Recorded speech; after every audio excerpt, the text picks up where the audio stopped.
咁啊，呢個又係狗噏時間啦。咁啊，姚哥平咧就喺度話我同佢啊譚慧珠喎，係嘛？咁啊，45條呢個不改變咧，咁啊即係冇可能改啦，83嘅決定咁樣嚇。咁啊，簡啲講啦，佢講嗰啲嘢都係呢個嘅，基本上83咧就唔會改噶啦。咁啊，你哋啊袋住先，接受住先啦。咁啊，呢一個咧就已經係呢個嘅真正呢個嘅普選嚟㗎啦。所有嘅嘢咧都係最好㗎啦。咁中央咧就為你哋已經為你哋準備好一切咁放手呢個嘅放手等呢個嘅中央領導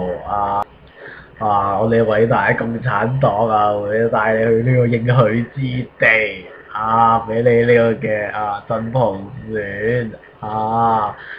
純信咧由你啦。即係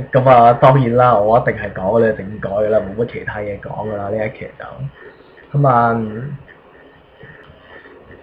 呢個嘅雨傘運動之後咧，基本上呢個嘅學聯俾人哋搞緊啦，不斷喺度搞退聯啦。呢個戴耀廷俾人哋稱呢個嘅秋後算賬。所以呢啲咁樣嘅嘢咧呢個嘅即係要呢個泛民作出呢個嘅議會外嘅抗爭嘅話咧，都誰也不服誰，咁樣就冇一個人可以真正領導成壇嘢㗎啦。相信一盤散沙嘅啫而呢個咁樣嘅即係呢個所謂嘅政府提出嚟呢個方案咧，相信亦都係會被呢個否決啦。否決咗之後可以搞啲乜嘢咧？即係如果係冇一個統一嘅組織去呢個發動呢個大型嘅抗爭嘅話，最後尾只不過係發唔到力，跟住之後咧，即係呢一個咁樣嘅即係呢個嘅不忿咧，就只可以咧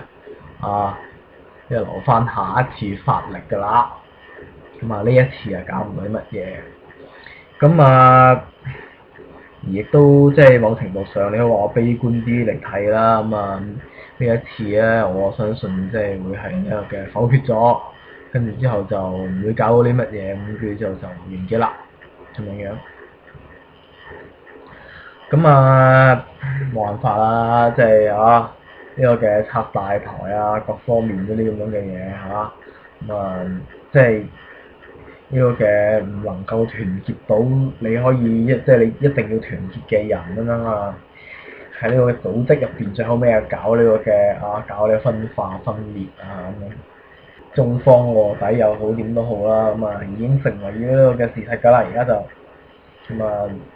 如果話係要呢個嘅有一個比較統一到嘅意志相信係只得黃之鋒但係佢又冇咁嘅號召力要班泛民老鬼所有人都呢個嘅認同佢咧雖說就我哋民主黨咧就係想下呢個嘅學民思潮出嚟一齊搞呢個嘅呢個嘅所謂一個嘅辭職公投。即係民主黨可唔可以呢個嘅夾住呢個嘅呢個嘅學民思潮嘅一個嘅即係夾住佢自己本身呢個爭取民主嘅幾廿年嘅一個嘅舊嘅牌頭啦，再夾住呢個學民思潮呢個所謂嘅即係新啲一個咁嘅力量可唔可以嚟到呢個支持咁樣咧其實呢個好怕係一個所謂嘅路線分歧嘅一樣嘢啦，就係究竟民主黨會唔會好似上次呢個嘅2010年09年咁樣即係一個嘅推杯半咁樣發生咧，冇人知。所以喺呢個情況底下嘅話咧，我對呢個嘅即係政改嘅續後發展咧就甚不樂觀㗎啦。大家好運啦。即係大家成日都希望有人可以救世主啊嘛，救到你自己嘅話咧，咁啊呢樣嘢咧真係想太多啦，咁啊呢樣嘢係並不會發生嘅，啊咁啊好關鍵嗰樣嘢就係呢個世界冇一個人咧係唔拯救到你，除咗你自己之外。咁啊，你而家就喺一個冇民主嘅地方嗰度，咁啊，你想要有民主嘅話咧，咁一定要自己爭取噶啦。咁啊，你如果係即係想係要有民主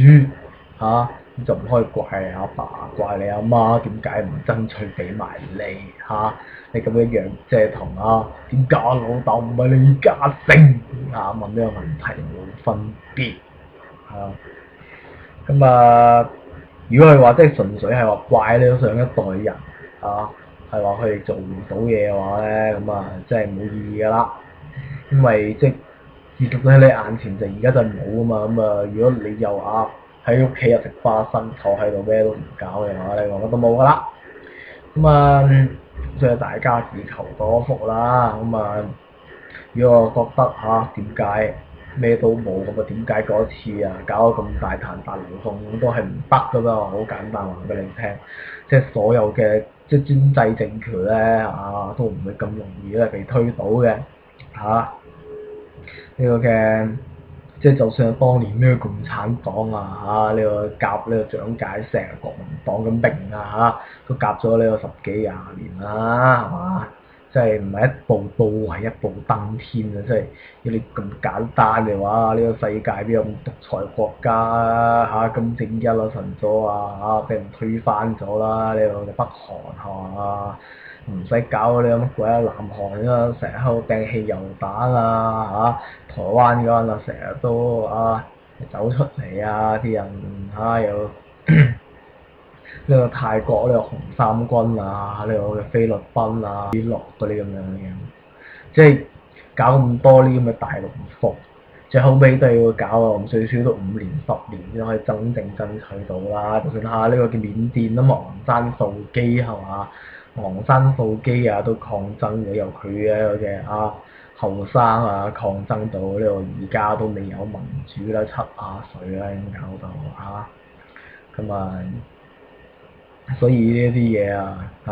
唔係話一步到位嘅